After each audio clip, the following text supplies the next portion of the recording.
This is Lugogo Hindu Crematorium, located on Nagru Road in Nakawa, a few meters off Lugogo Bypass. At about 2 p.m., I make my way inside, just in time for the day's cremation, happening in a few moments. Under this structure, there are 2 metallic beds where the cremation takes place.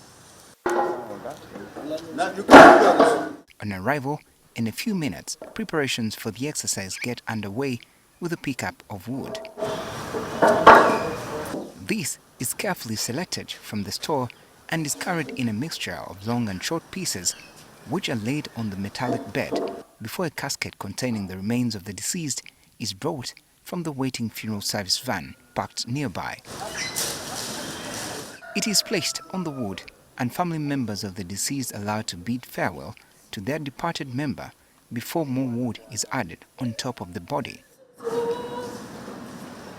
With cow ghee used as the catalyst, fire is now set on the wood starting from one side until the whole pyre is now ablaze. Raju Vaya is the chairperson of the Sri Sanatan Damar Mandal. This place we call as a final destination.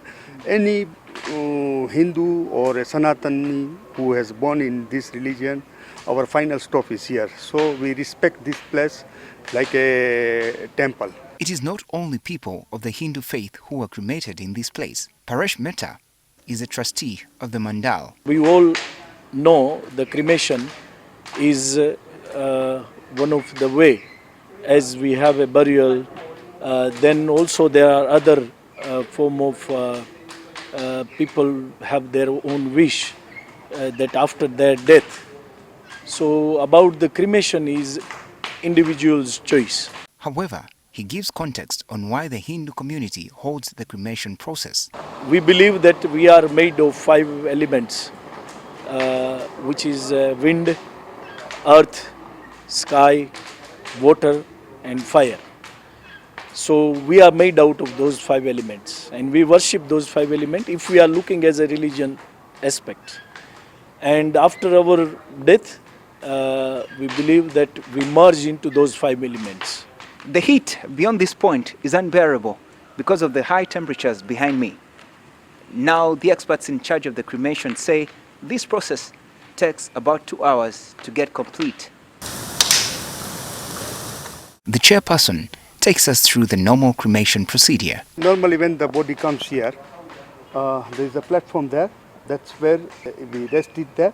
Then every single person who have attended the funeral, they will give their final respect.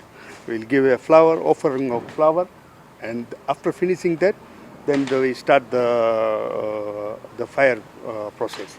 So before we do that, normally we take the 4 round. After finishing that, we put the body on the wood, and then we give the fire on the right thumb of the leg. However, cremation can only be executed when the required documents have been duly submitted. These are death certificate, post-mortem report, cremation or burial permit from KCCA, a copy of passport of the deceased, an authorization from the next of kin, and a letter of registration of death from a respective high commission depending on nationality of the deceased. But just how much does this process cost? We have some cost. We buy firewood, we buy ghee, we maintain these premises. So that's why we charge a nominal charges, 1.2 million to the family. So they also feel that they have not cremated free. I ask what happens to the ashes once the process is done. There is nothing remaining apart from the bones, which we call ashes. And then the family take the ashes and immerse into the running water, the river we call holy water. You can take it back. There is no problem. There is no restriction because it is the property of the family. In a sign of the changing times, some people have opted for cremation and often hold urns or containers where the ashes are laid and kept safely. In this special room right here, we find a range of containers with the ashes of people cremated from this place. Those running the crematorium believe cremation is the best way of send-off, and indeed, a number of Ugandans have embraced this. In the past, we have done few of our Ugandan brothers also, we have cremated. Only Islam specifically forbids cremation, with the hadith calling on the faithful to treat the body with utmost respect in life and death. However, I sought the views of the public on what they made of this method of send-off. I think the whole issue of cremation, for the people who believe in it, I think it works for them. But I personally, I consider not going for it. I prefer to be buried with the whole body by fresh, but not to be burnt. Today, people are considering to bury in rural areas, which tomorrow will be turning into urban areas. Still, their bodies are going to be exhumed and possibly thrown where no one will get to know. So why don't I opt for cremation? So my own understanding, I think it's like connecting. It's I think better, and also the costs. I think burial may take a lot of money and everything. So I wouldn't mind that.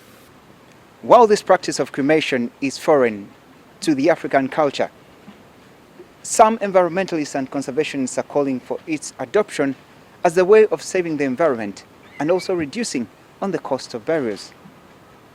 Now that the population continues to increase, yet the land size remains the same, they say this would be one way to save the environment and also save on the land. Benjamin Jumbe, NTV.